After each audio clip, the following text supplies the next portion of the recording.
They told you to be kind, to be soft, to be understanding. But they didn't tell you what happens to a kind man in a world built on hunger, dominance, and silence. They didn't tell you that kindness without power is a mask for weakness, and masks eventually fall. They told you kindness was noble, that if you were generous enough, empathetic enough, nice enough, you'd be rewarded, respected, loved, chosen. But here you are, left, ignored, replaced, staring at the ruins of a life built on pleasing others. The truth, you weren't kind, you were harmless, and the world does not bow to harmless men, it forgets them. There is a quiet violence in this realization, like waking up in the middle of war and realizing you were handed flowers instead of weapons. Because kindness, the kind they preach, is not strength, it's surrender. A man with no boundaries, no edge, no spine, isn't seen as good, he's seen as easy.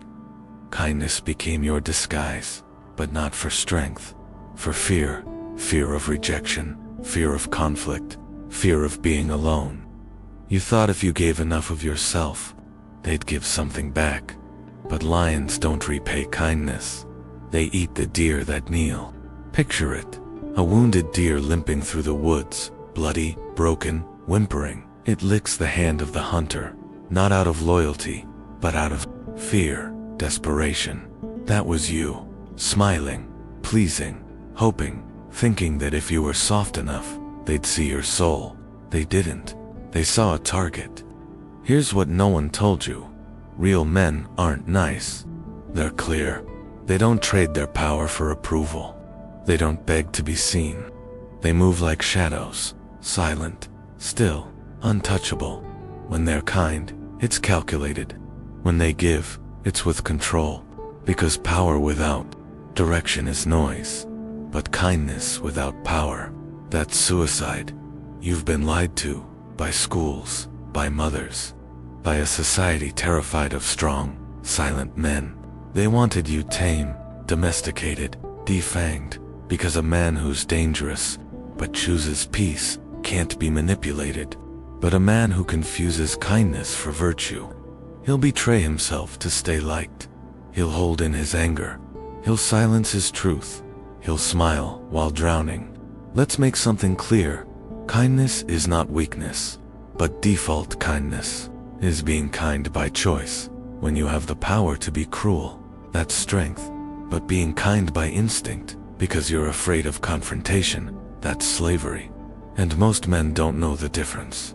They walk around like open hands in a world of clenched fists. They hope their goodness will protect them. But in the end, it only marks them. Because predators don't go for the strong.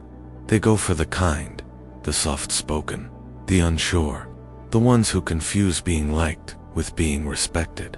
This world doesn't care how sweet you are. It cares how useful, how powerful, how disciplined you are. It respects cold hands that hold warm fire, eyes that don't flinch, voices that speak rarely, but when they do, the room listens. Not because of charm, but because of presence. So take off the mask, burn it, let it rot with every lie they fed you about what it means to be a good man.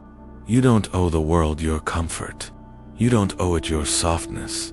Let your kindness be a sword, not a leash. Let it be earned, not expected. Let it be controlled, or don't give it at all. You were never loved for being kind. You were used, because you made yourself safe. Now, make yourself dangerous, and watch how quickly they start choosing their words around you.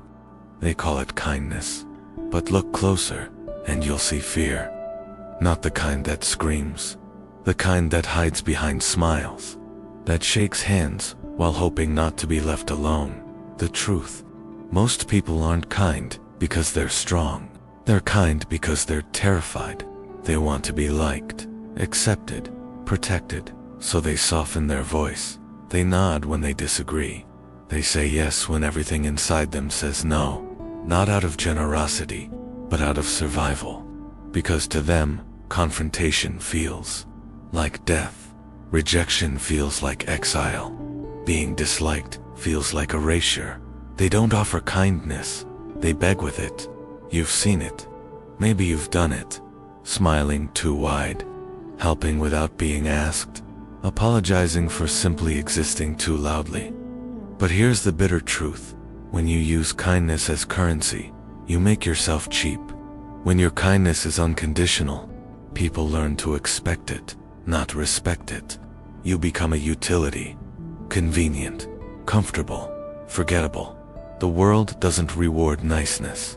It rewards value, presence, conviction. The man who can say no without flinching, he's remembered. The man who stays silent instead of explaining himself, he's respected. The man who chooses when to give and when to walk away, he's dangerous. Weak men use kindness as a shield. They hide behind it, wave it like a white flag in the battlefield of relationships. Please don't hurt me. I'm one of the good ones. But no one fears a white flag. No one follows it. No one kneels to it. So let's pull the mask off. Most people aren't being kind. They're being strategic in their insecurity. They offer help so they won't be abandoned. They give compliments so they won't be attacked. They keep their edges soft so no one feels threatened. It's not empathy. It's self-protection disguised as virtue. They don't want to be respected. They want to be allowed. And this is why they lose. Not because they're bad, but because they're predictable. You can't command a room by blending in. You can't lead by asking for permission. And you'll never be taken seriously if your biggest fear is being disliked. Power doesn't come from being loved. It comes from being understood. It comes from restraint, from mystery, from silence that unsettles. A strategic man doesn't give to be liked. He gives because it serves his vision. He's not afraid to be hated, because he knows, being feared, being envied, being respected, they're far more useful than being liked. The truth is sharp. Most people don't know how to be alone. That's why they're so desperate to be kind. Because silence feels like isolation. Stillness feels like punishment. So they perform, they overgive, they tolerate too much. But you're not here to perform. You're not here to be agreeable. You're here to be undeniable. Kindness has its place, but only when it's chosen, not used as a disguise. You don't have to be cruel, but you must be clear. And clarity looks a lot like coldness to people who benefit from your confusion. So ask yourself, who gets your energy? Who gets your softness? Who deserves your presence? If your answer is everyone, then you've already lost your edge. Because anything given too easily becomes invisible. You were never kind. You were just scared to be disliked. And now that you know that, what will you become? A wolf does not say sorry. It does not ask permission. It takes what it needs, and it moves on. That's what power looks like. Not in volume, but in silence. Not in kindness, but in clarity. You've been taught to apologize for your edge, to soften yourself, to over-explain your strength so it doesn't make others uncomfortable. You were trained to bark like a lapdog instead of biting like a predator. But barkers are not feared. They are tolerated until they're replaced. Let me say this clearly.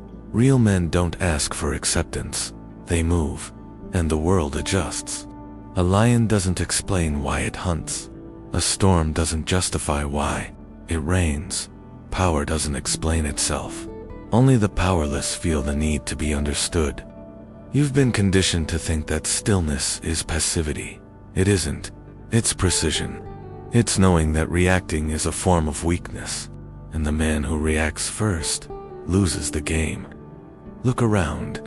Most men aren't quiet because they're strong. They're silent because they're scared. But the silence of the powerful is different.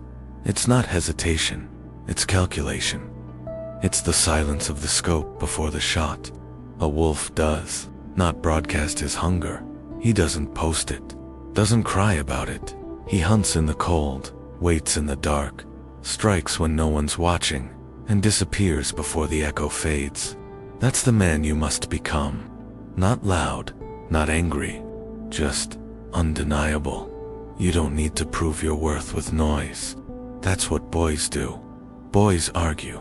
They plead to be seen, to be liked. They swing wildly, hoping to be feared. But the man walks through chaos, untouched. He doesn't raise his voice, because he knows his presence already speaks. This isn't about being cruel. This is about being indifferent.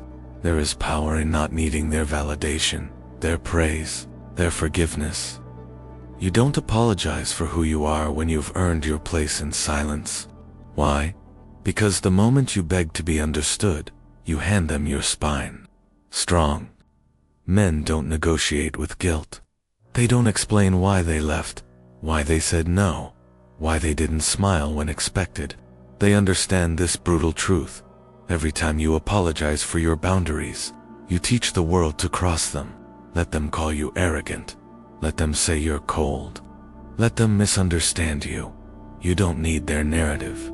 You need your control. Because when you truly become dangerous, not physically, but psychologically, you'll notice something. People begin to choose their words around you. They hesitate before they lie. They respect your silence more than they ever respected your kindness. Stillness is a threat. Silence is a strategy. Detachment is a weapon. The ones who flinch, who chase, who explain they're the prey. The world doesn't respect what chases it. It respects what walks away. So stop barking. Start observing. Let them talk. Let them guess. Let them project. And when it's time, you bite. Once. Clean. No second warnings. You don't need to bark to be feared. You don't need to scream to be heard. You just need to become the kind of man who never apologizes for standing alone. Because wolves don't need a crowd. They just need the night and the right moment to strike.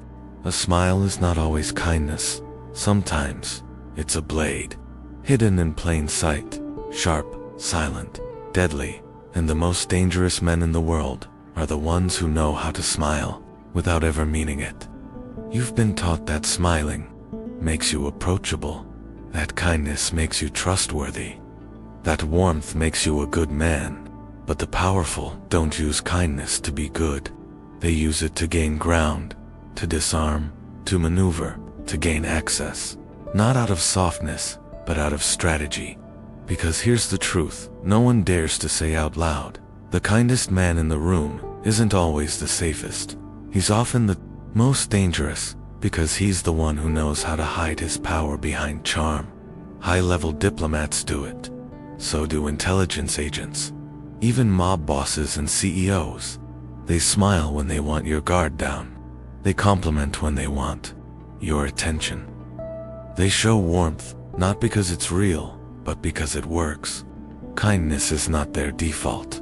It's a lever, a trigger, a tool, and like any tool, they use it when it serves their mission. You've seen this, the leader who always seems composed, the man whose words calm the room, but whose silence makes people nervous. He isn't kind because he can't fight. He's kind because he chooses not to fight yet. His smile doesn't mean I like you. It means I'm watching, and I'm in control. There's a phrase in espionage, charm is a weapon, and like any weapon, it requires mastery. The amateur gives kindness, hoping for connection. The master gives kindness as a move on the board. He doesn't need you to like him. He just needs you to open the door. This is the part where your identity starts to shift. You stop being the man who gives kindness to earn affection and start becoming the man who gives kindness to leverage direction. No longer desperate to be seen. Now, you choose when to be warm, when to listen, when to smile. Because now, you're not chasing approval. You're playing chess. This is emotional control. It's when your face becomes a mask, not to hide weakness, but to project exactly what the moment requires.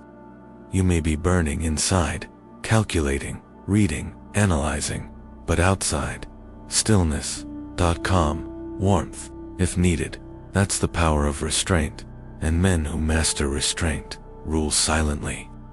Imagine this. Two men walk into a negotiation. One talks fast, over-explains, smiles too much, nods constantly.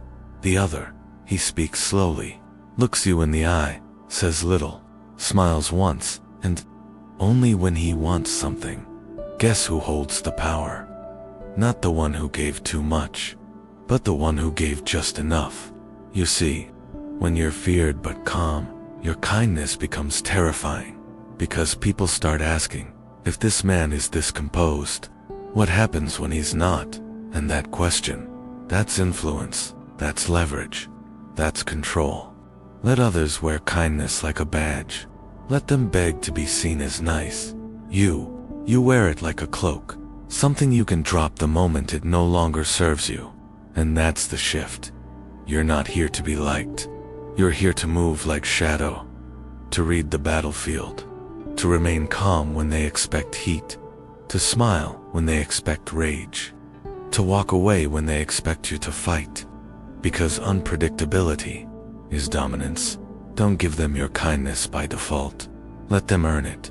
And when you finally smile, make sure they feel it in their spine, not because they trust you, but because they know. If you wanted to destroy them, you already would have. In a world addicted to noise, silence is terrifying. It reveals more than words ever could. It leaves space for imagination, and imagination is often more dangerous than truth. That's why the man who says less controls more. They told you to speak, to express, to be open, transparent, emotionally available. But every time you opened your mouth, you lost ground. They misunderstood your intention, twisted your words, took your softness for surrender. And now you sit there, quiet, not because you can't speak, but because you've seen what speaking costs. Understand this. Power is not an expression. Power is in restraint. The more you give, the less they respect.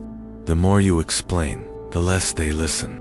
But when you become unreadable, when your face reveals nothing, when your tone stays level, when your silence becomes a presence, then, and only then, do they begin to feel you. Nice guys bleed through their smiles. They overcommunicate. They apologize for emotions they haven't even expressed yet. They write essays trying to be understood, thinking that if they just explain enough, they'll finally be accepted. But a cold strategist, he doesn't explain. He doesn't beg to be seen. He observes. He calculates. He speaks only when the silence would be louder. Detachment isn't cruelty. It's discipline.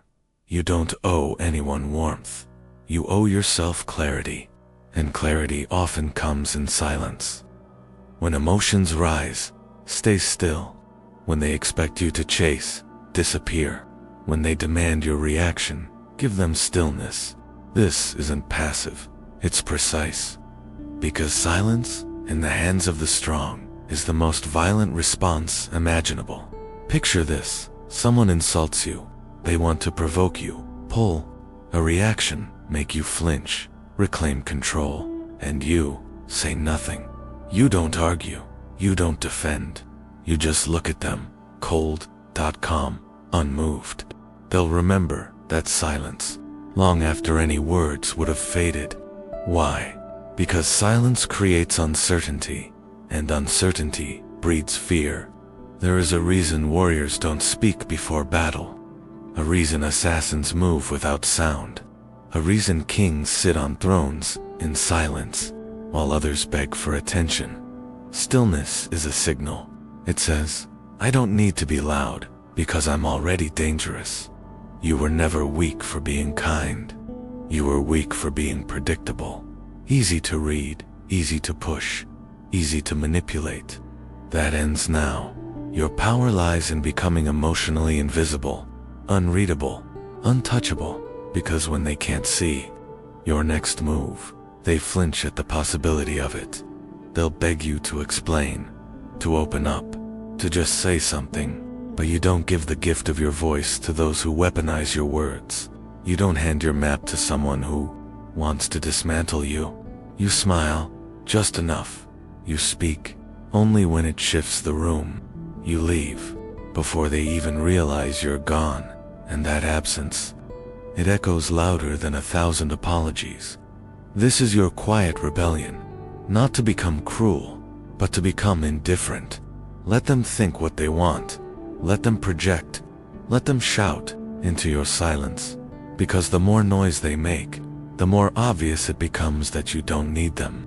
And when someone realizes they can't read you, they either step back in respect, or they fall apart in confusion. You don't need to be sweet. You don't need to be understood. You just need to be unreadable. Because the less they know about what you feel, the more power you have over what they fear. And sometimes, the most violent thing you can do is say nothing at all. A blade doesn't scream to be sharp. It doesn't explain why it cuts. It just does. And that's what your boundaries must become: unapologetic, precise, brutal in their clarity. Nice men fold. They soften their no until it sounds like a maybe. They let people inch closer, hoping to be liked, even as their soul backs away. They allow their lines to be crossed again and again, because they were taught that to stand firm is to be unkind. But the truth, being too nice is the most dangerous form of self-betrayal. It looks peaceful on the outside, but inside, it's rot. Weak boundaries aren't misunderstood. They're invisible. And when your boundaries are invisible, you become invisible too. Understand this. Powerful men don't ask for understanding. They don't over-explain their no. They don't soften the edges of their truth to protect someone else's comfort. They draw a line, and if it bleeds, it bleeds. The boundaryless man believes that if he just accommodates enough, explains enough, forgives enough, they'll finally stay, finally see him, finally stop hurting him. But they don't. They see a man who can be bent, and what bends without resistance eventually breaks. The world doesn't test your words, it tests your threshold. People will push, not because they're evil, but because they want to know where you stop and they begin. If you don't define that line, they'll walk straight through you without even noticing they've crossed something sacred. A man's power is found in what he won't allow, not loudly, not emotionally, but with that cold, quiet stillness that says, "This is where I end, that's where you begin." Step back. Your boundary doesn't need to be delivered with rage. It needs to be delivered with finality. No explanation, no sugarcoating, just clarity. And clarity, when it cuts through chaos, feels like violence. Not because it harms, but because it exposes weakness. People will call you distant.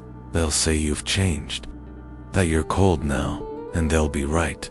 Because warm men get used, but cold men get respected. There's a difference between saying no from fear and saying no from power.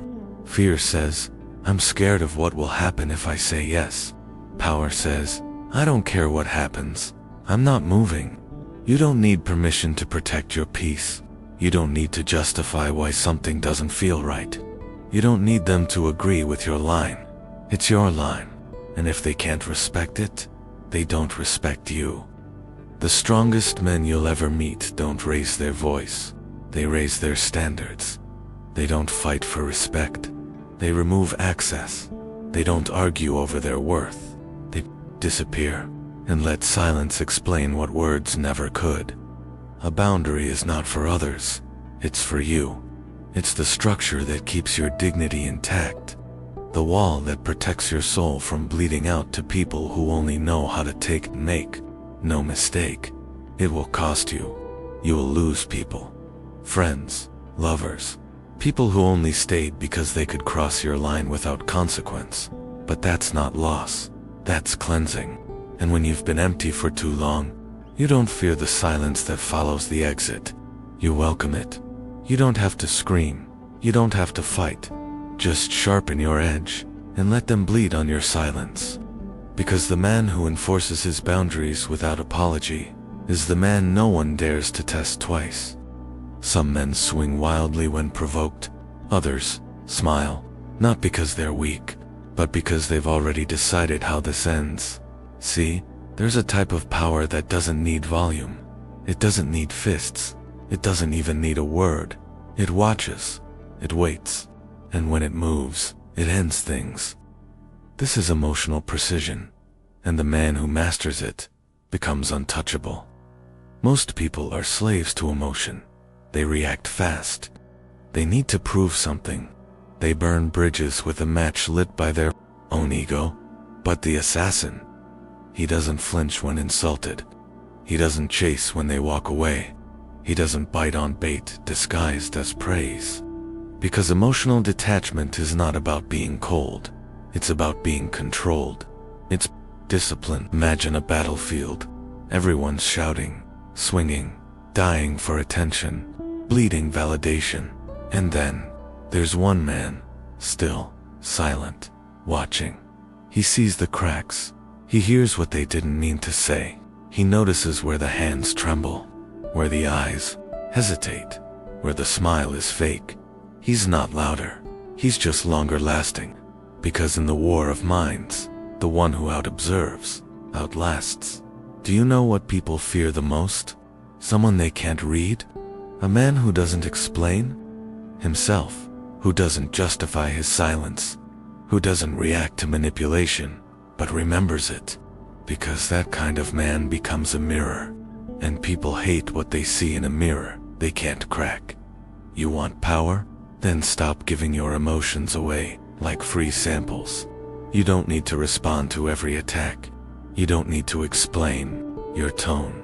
You don't need to soften your edges to be accepted. Control doesn't scream. It whispers. It redirects. It plays the long game. The emotional assassin doesn't fight battles. He ends them before they begin. Someone insults him, he smiles. Not because he agrees, but because he's already planning 2 moves ahead. Someone tries to guilt-trip him. He doesn't defend. He disappears. Someone flatters him with too much sweetness. He watches their hands, not their lips. Because people tell the truth with their patterns, not their words. Power isn't about force. It's about calibration. When to lean in, when to lean back, when to say nothing at all. And that's what the world doesn't teach you. Silence is not weakness. It's a weapon, the kind that wounds egos deeper than words ever could. So here's the truth. No one dares to say out loud, if they can't provoke you, they can't control you. If they can't flatter you, they can't manipulate you. If they can't predict you, they'll start fearing you. You don't win emotional battles by being the loudest. You win by being the last one still watching while everyone else performs themselves to exhaustion. Because eventually, they break character. They show the real weakness. And that's when you strike, not to destroy, but to decide. And the one who decides always holds the power. So next time someone tries to drag you into chaos, don't rise, don't explain, don't flinch. Become quiet, become precise. Become the man whose silence makes them question their entire act. Because you don't need to react to win. You just need to observe, longer than they can pretend. They told you kindness was the goal. That if you smiled enough, forgave enough, softened enough, the world would reward you. But they lied. Because real power doesn't wear a permanent smile. It chooses when to show its teeth. Kindness, when it's constant, becomes currency for the weak. A beggar's coin tossed at the feet of those who never asked for it and never valued it. But kindness, when it's rare, becomes gold, heavy, symbolic, dangerous. The man who is feared and chooses to show warmth is not harmless. He is calculating. He is lethal. Because he could have destroyed you, but he didn't. This is the truth they won't tell you. Kindness, in the hands of the powerful, becomes a weapon, not of destruction, but of confusion. It disarms the arrogant. It earns the loyalty of the perceptive. It makes enemies hesitate, because they don't know what you're hiding behind that calm smile. You are not nice. You are strategic. The average man gives kindness like a leaking faucet. Dripping approval, dripping apology, dripping weakness. always giving, always explaining, always hoping. But a man who's mastered himself gives kindness like a king grants pardon. Rare, intentional, silent. You don't hand out peace because you need to. You offer it because you could have brought war and chose not to. People feel the difference. They feel when your silence is louder than their arguments. They feel when your warmth is earned, not owed. That's when your kindness starts to haunt them, because they know it can disappear at any moment. And when it does, it won't be replaced with noise. It'll be replaced with distance. Cold, deliberate absence. Remember this, the lion does not lose sleep over the sheep's opinion. But when the lion spares one, that mercy becomes unforgettable. It's not about being liked. It's about being capable of not caring and still choosing grace. That's what makes it powerful. So now, when you smile, it carries weight, because behind it, there's a man who could burn the room down, but instead, just watches. Let them misunderstand you. Let them mistake your silence for softness. Let them assume your calm is emptiness. They'll learn, because kindness, when it comes from a man who doesn't need to give it, becomes a storm dressed as sunlight. And when you finally speak, they'll realize you were never trying to be liked. You were just deciding if they were worth sparing. There's a mask you've worn for years. You didn't even realize it at first. It was stitched into you by approval, by teachers, by parents, by a world that told you, be a good man and life will be good to you. Be nice, be gentle, be soft, be honest, sacrifice, tolerate, forgive, give more than you get, and eventually you'll be seen, loved, respected, rewarded. But it was a lie, because the world does not respect the good man, it uses him. So now, it's time to kill the image you've been performing. This isn't about becoming evil, it's about becoming real. No more chasing fairness. No more waiting for the world to appreciate your softness. No more handing out your loyalty like it costs nothing. You do not become cruel. You become clear. This is a funeral. Not for your kindness, but for your obedience. The part of you that needed permission, dead.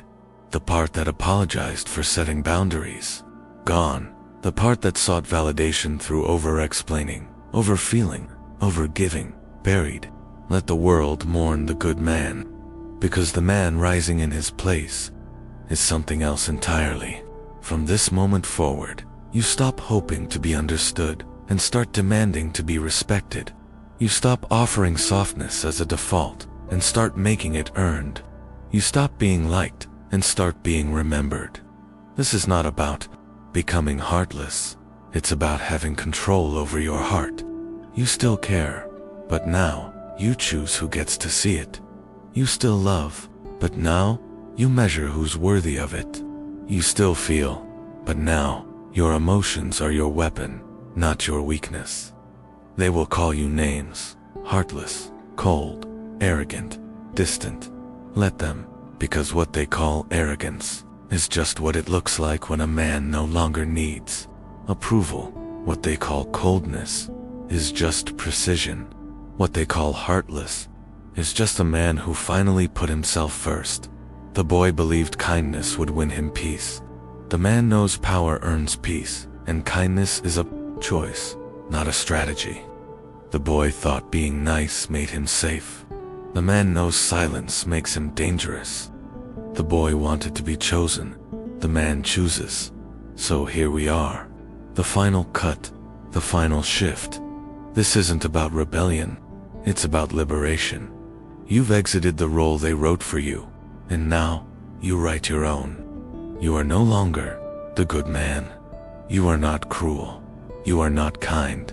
You are strategic, and that makes you unstoppable.